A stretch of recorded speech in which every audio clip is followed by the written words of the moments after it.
Hello WordPress nerds. So in this video we are going to talk about a correct way to define REST API method.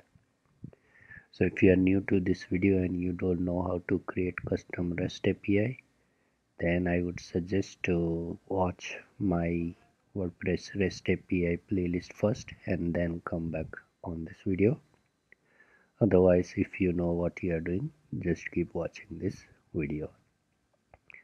So now let's jump into the code. So first of all, I will open my custom plugin in which I showed you how to create custom APIs.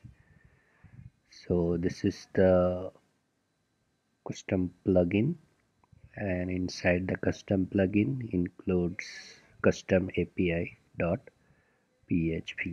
Now let's get rid of this sidebar. So here we define the method called get. So this is also correct, but not the WordPress way. This is I showed you just a basic of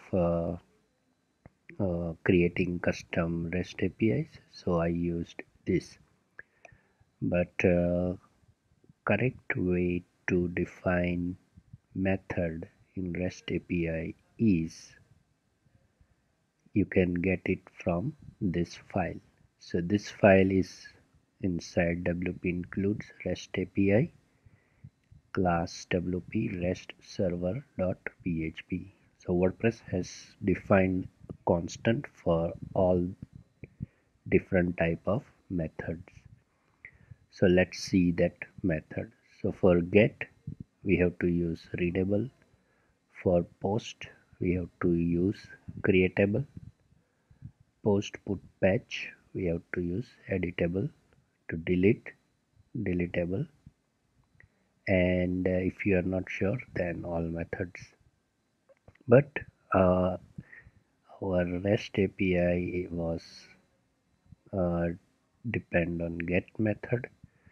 So now let's try to define the get method in a WordPress way. So first of all, we have to use this class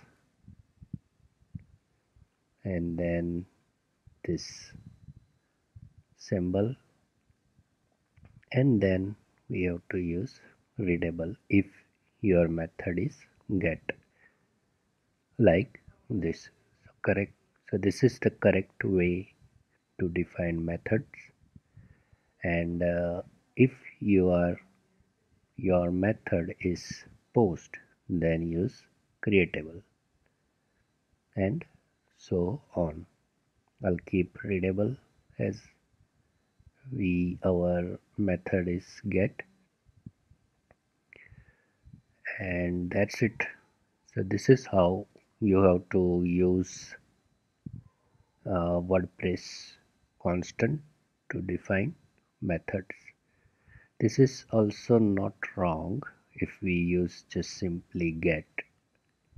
This is also not wrong, but as WordPress provided constant already, so we should use that, so that in future WordPress does something with this constant, it will automatically be applied to your custom REST API as well. So yeah, this is the video. If you have any doubt or question, please write down below in the comment section. Thanks for watching the video, guys.